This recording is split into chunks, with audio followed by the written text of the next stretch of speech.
Welcome to the Dragon's Library, your source for games, movies, shows, and more.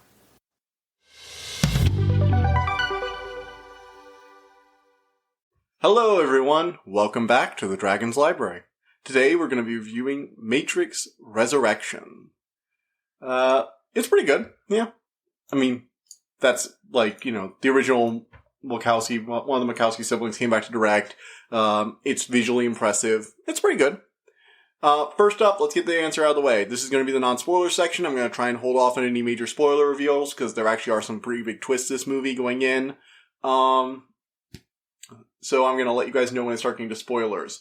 I will tell you a minor one right now, though. If you can't handle that, that's too bad, because I need to talk about it just because it's one of the main things I want to talk about as part of the before spoilers themes. So, we all know that Neo is richer in this version of the Matrix. We've seen the trailers. He's in the Matrix. He's richer. He has this weird life.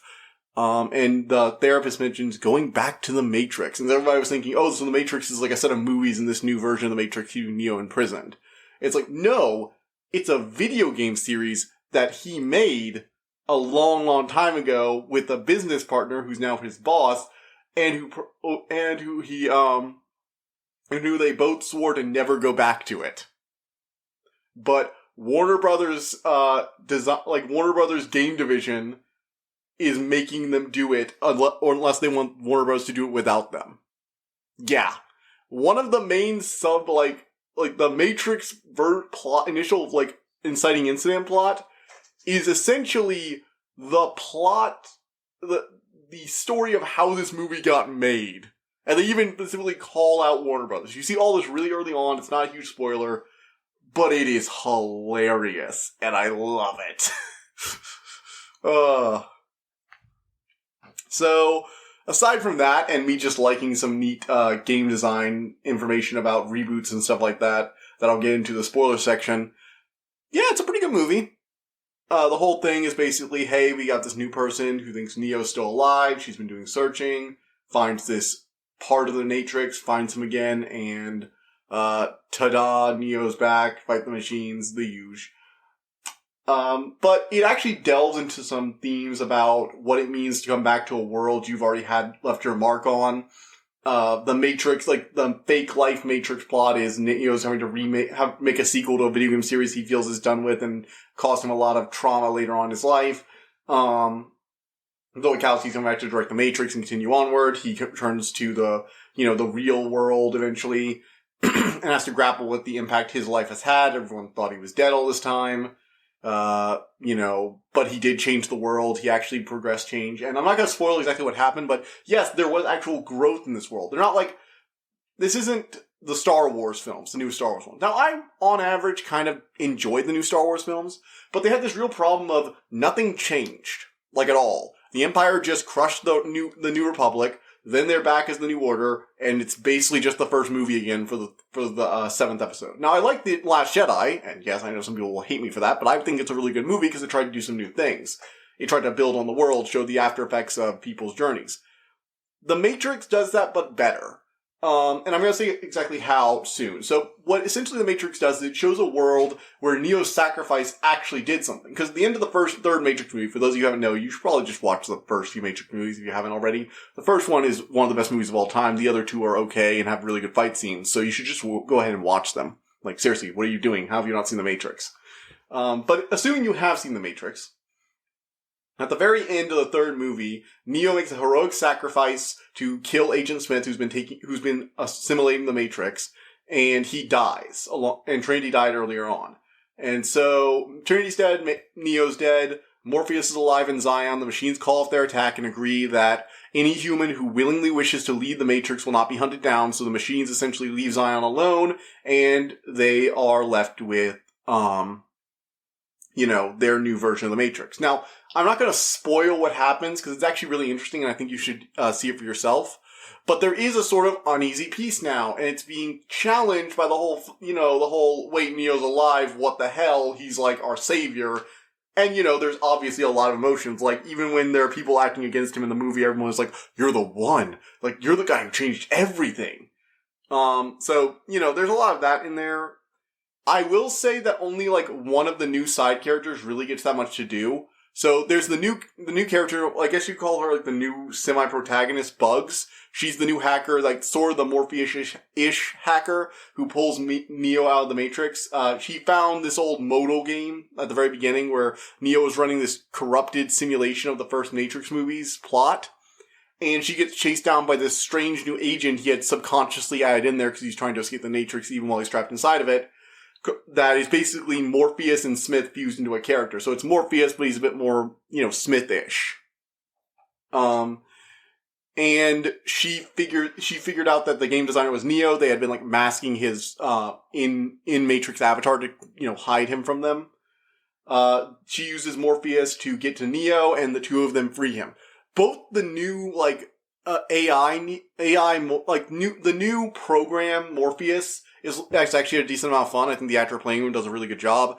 And Bugs, the captain, gets a pretty good amount of character development. She, contributes to the main plot. She's one of the inciting incidents. She has a personal connection to Neo as a result of him, technically sort of freeing him even while he was imprisoned. And she's just a fun new character.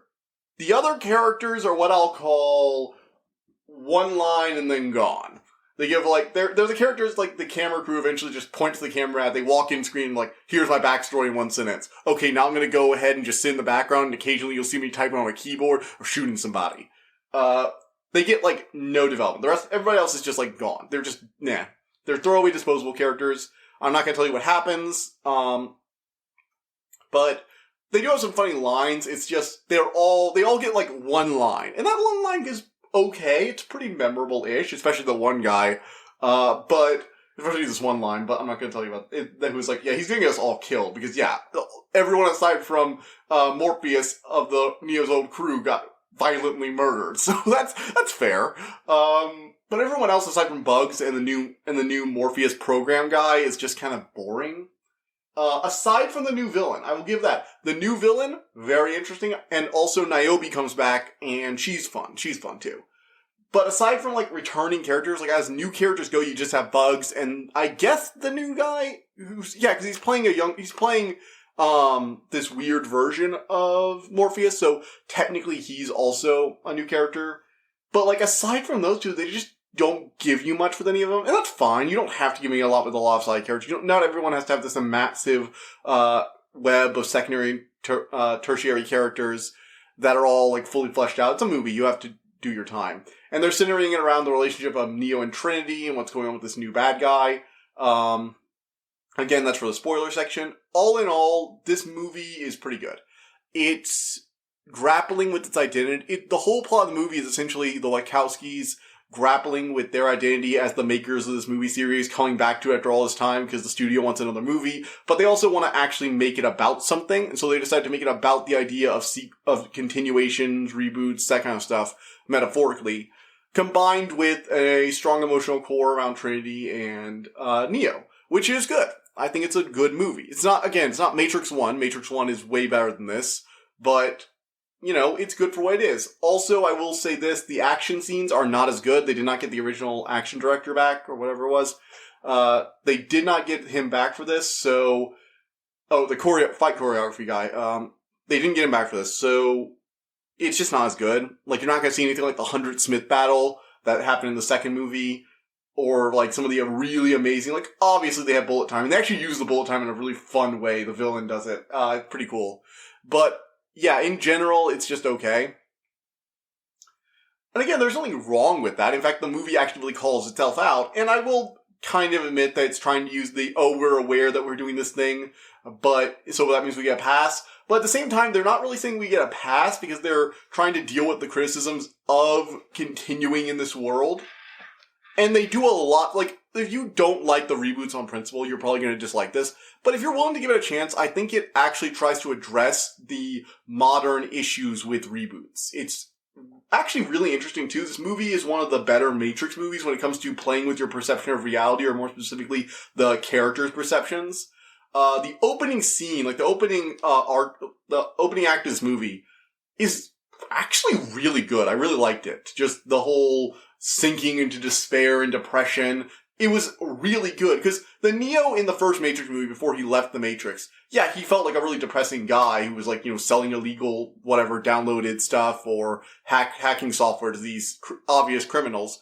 But, he didn't feel like miserable. He felt like bored.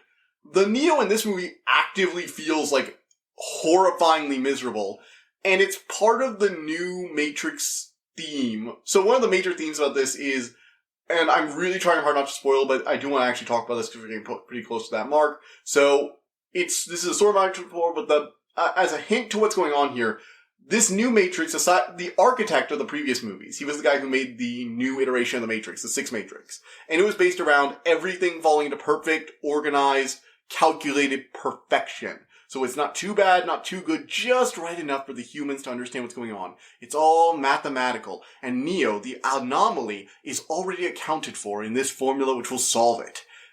The new villain, and I can't really talk about this without spoiling who the new villain is. Okay, so we're gonna go into spoiler talk here in a second. So first off, I think this is a good movie. It's not amazing. I give it like an 8 out of 10. Go see it. Yeah, if you like the Matrix movie, this is more Matrix.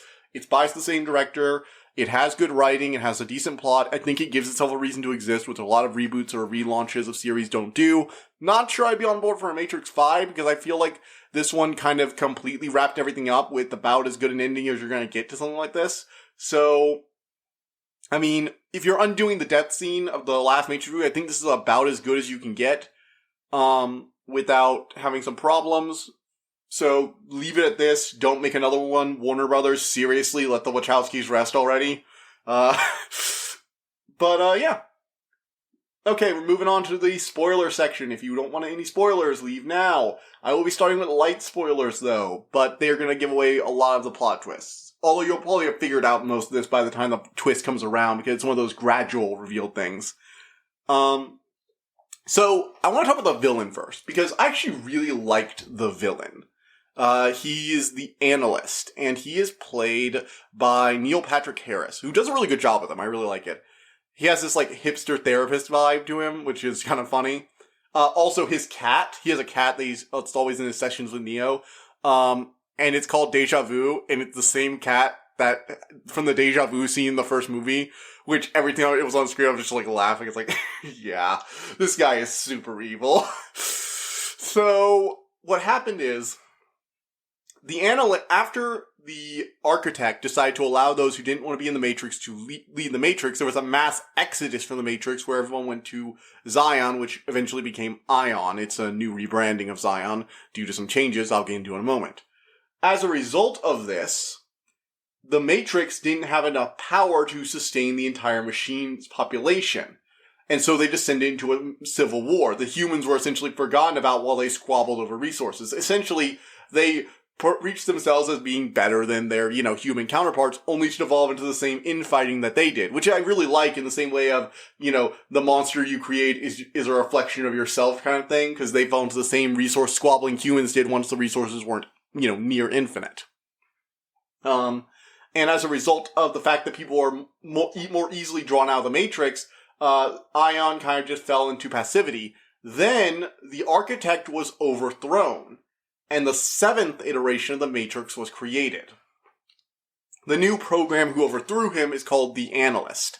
And he was a program who started observing human behaviors and emotions and determined the best way to control a human is to manipulate their emotions so that they want to stay somewhere. But not so much so much so that the happiness is drowned out. Like, sort of I go to a mind-numbing office job every day of my life that I kind of hate and I'm cripplingly depressed. But every once in a while I go to this, every morning I go to this cafe and I just talk with this person I'm friends with or go to my therapist. I really get it out of my system. And you know what? It helps me make it through the day, those little moments of beautiful peace. And he figured out that Neo and Trinity, when together, first he tried to revive Neo to use him as a sort of power source because he had those weird real-world abilities that he's basically a technopath, oftentimes making things spark out, so he has some form of power generation that he can do, things being the, final one or whatever. And he found out that when Trinity was brought into contact with him, the power was amplified. But if he brought them too close, it overloaded. So he basically set up a physical and emotional situation in the Matrix that kept them always close enough to generate that increased power, but far enough apart that they were in constant anguish, which actually increased the amount of energy. So Neo is this very detached and depressed game designer, constantly going to the analyst who's his therapist, and Trinity is Tiff, and a name she hates, which gives a bit of passive aggression, has some kids, and is generally happy with her life, but she clearly hates her husband. And she enjoys being around Neo, but she can't because she's married now, and basically is trapped in this false dichotomy of wanting something but knowing you can't have it because it would ruin your life in other ways. And Neo is drawn to her because she's literally the girl from his dreams, from the Matrix, who looks just like her, and he's kind of drawn to her, and they just start chatting at the coffee shop, or he's constantly looking at her. And the other programs around them, like this guy constantly trying to hang on to Neo, are constantly around trying to contrive situations to make it all the more awkward, all the more, I can almost reach out and do this, but not quite, rip away, anguish, power, etc. Like this one guy who walks up and tries to introduce him as this famous person. It's like, yeah, he's a program. He's trying to force them to interact, but with this distance between them that will allow the Matrix to still stay stable. Basically the idea is keeping them in just far enough apart to not touch, with emotional anguish, and on emotional level, obviously, all of this, allows the Matrix to generate a lot more power with less people, because again, there are less people. And you even see this in a lot of the scenes where a lot more people are just flat out programs. Which is interesting. I like this new version of so resource scarcity causes the machines to do things. This one machine adapted and grew. He evolved and he built the Matrix in such a way that basically no one wants to leave anymore. Bugs is one of the only new generation people who decide to actively leave the Matrix, apparently. The analyst notes how nobody wants to move anymore. And his point as a therapist who actually understands and manipulates his patient's emotions is a pretty spot-on idea behind that. Maybe the people you're spilling your guts to don't exactly have your best interest, that kind of creeping paranoia dread feeling.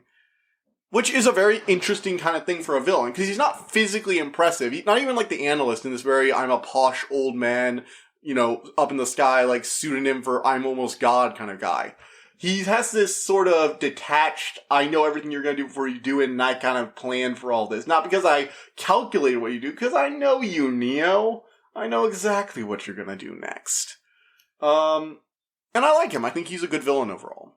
Moving on, we have Neo himself. I really like the whole Keanu Reeves. He's the tired John Wick type now. He's really playing into his John Wick role. Really like that. He has the beard and everything. He has to get shaved for the other scenes. So apparently they shot a lot of this before he got it all shaved off for the real world scenes.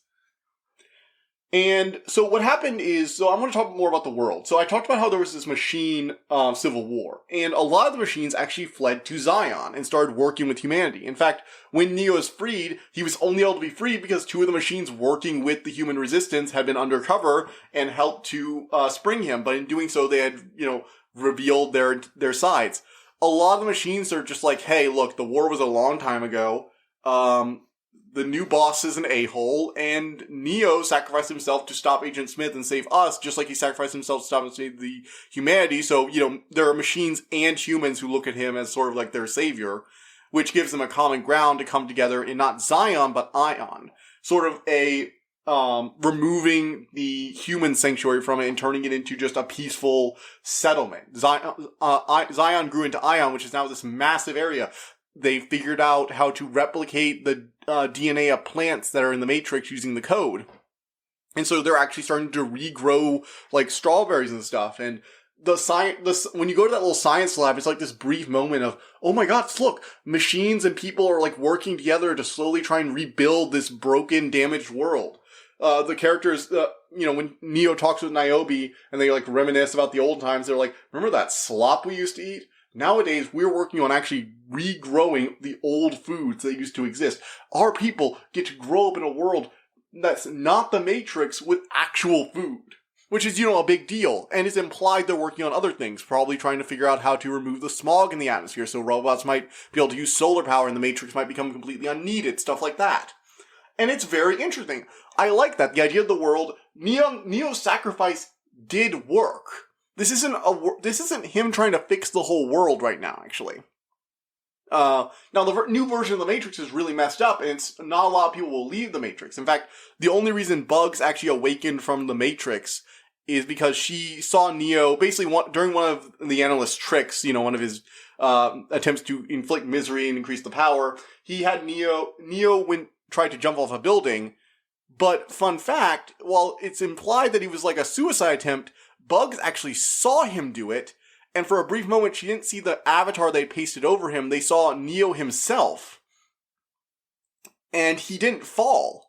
He kept walking. Because, yeah, Neo can fly. He's like a god in the Matrix, and they're basically suppressing a demigod or whatever. But I really liked that was her awakening moment. It's like, okay, so it gives it a personal attachment. It's like, I need to find the guy who set me free, essentially. The new Morpheus character is driven by a desire, because he was basically created from Neo's subconscious, essentially creating a giant red flag for anybody to find. Hey, this is a modal simulation of the night of the Matrix. First Matrix movie's first scene, except it's going wrong. Please help me. Find Morpheus. He'll be there for you if you can find him. He already realized something's wrong because I programmed him incorrectly. And Bugs finds him, sets Morpheus free. They have ways of programs. They have these little nanobot swarms so he can actually be in the real world scenes, which is kind of nice since they're going to have a program as, one of the main characters. All in all, I just really liked the way they grew upon the original. Things didn't stay the same like in the Star Wars movie or the Ghostbusters movie. It's not, we gotta stop Gozer from taking over the world again. Oh, look, the Empire built a giant death laser. It's like, no. The Matrix isn't trying to get more people, they're trying to control Neo now. It's not they're trying to defeat Neo or they're trying to put him down to this choice. They're trying to bring him into the Matrix and use it to generate the power they can't generate from other people. The machines became more divided. They grew. They became almost more human in a lot of ways. As opposed to the faceless, almost Borg-like menace they were before, with the exception of side characters. And there are other side characters like Sati, the little girl, the exiled program little girl from the Matrix Revolutions. She actually appears as a mature adult program, essentially, and ends up helping them out. She'd been watching Neo inside the Matrix for a while because she had figured out what was going on, but she didn't tell Niobe because she wasn't sure what to do with the information. What were they going to do? Storm the machine's most secure citadel and capture the two power cells that are essentially keeping every machine still on their side, not with the humans powered? I mean, what are you going to do there? All in all, it was a really interesting movie, and I think I keep going back to the fact that this is a reboot, because there are a lot of parts of it that are just baked into the fact that it's a reboot. And I think for the most part, it does avoid a lot of the trappings of being a reboot. It doesn't rehash things for just the sake of rehashing things, except for one glaring exception. There is one problem with this movie that I cannot even just give okay, fine, I'll let it go. And that is Agent Smith. Now, at first I thought, okay, they're not going to really have Agent Smith, because this Morbius character is actually, when Bugs first finds him, it's not just Morpheus. He's in an agent suit and tracking her down, because she's interrupted simulation. The agents will hunt her down even in the simulation. But he looks like Morpheus. And he kind of has a weird fusion of Smith and Morpheus' personalities, with Morpheus being the more dominant part. And he's already become aware that something's wrong here and finding all these secret doors, and he helps her escape, and she helps him escape into the real world, essentially. As a result, she is able to use him to help track down Neo and set him free again. But they bring Agent Smith back.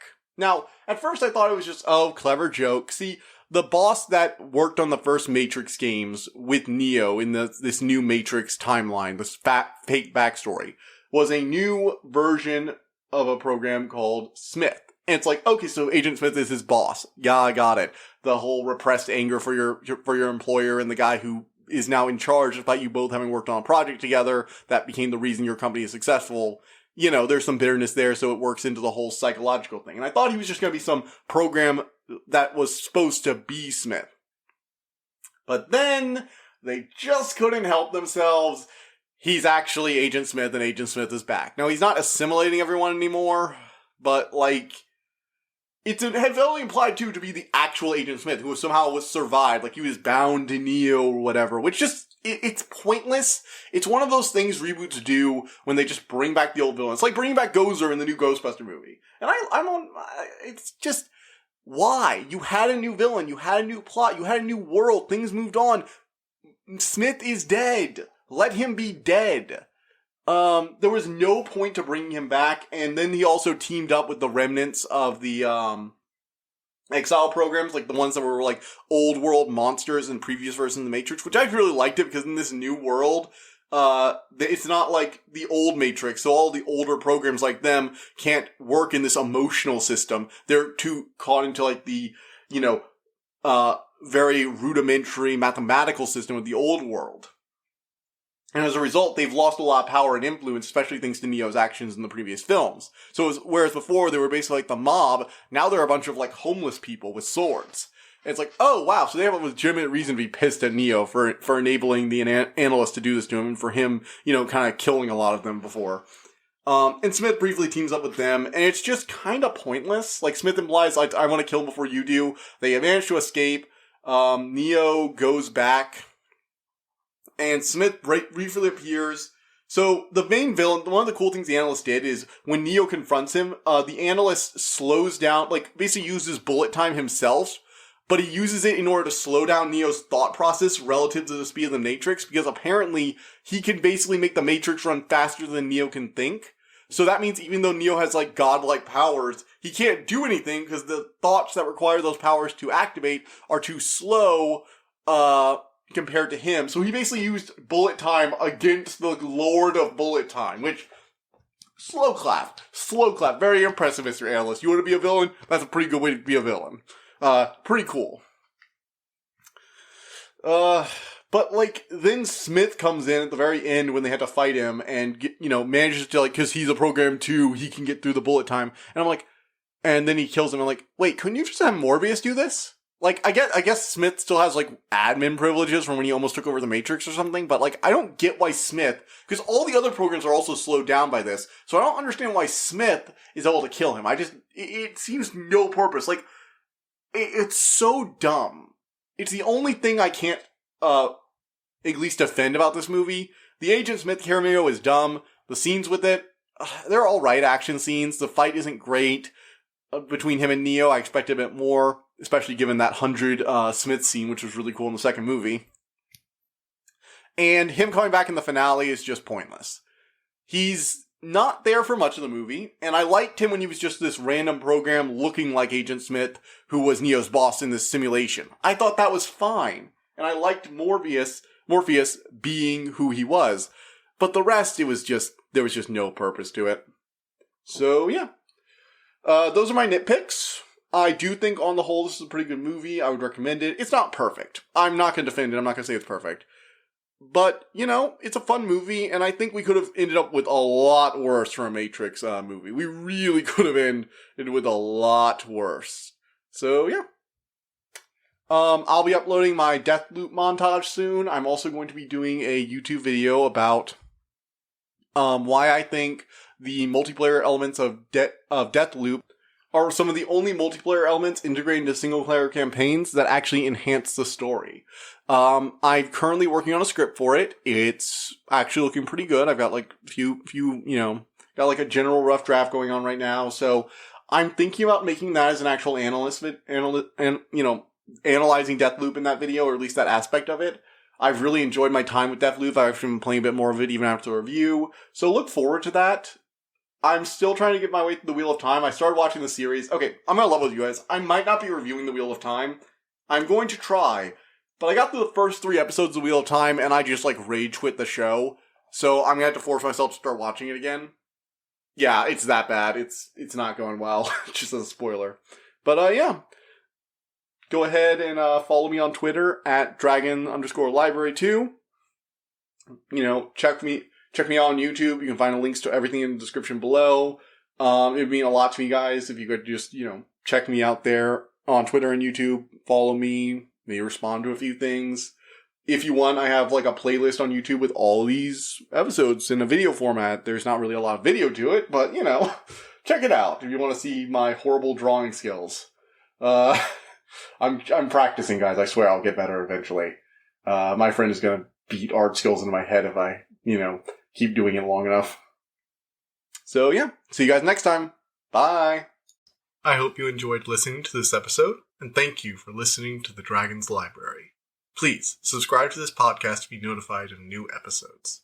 The Dragon's Library releases new episodes Tuesday and Friday each week, and you can follow us on Twitter at dragon_library2. If you want to suggest an episode topic, my email is in the description below.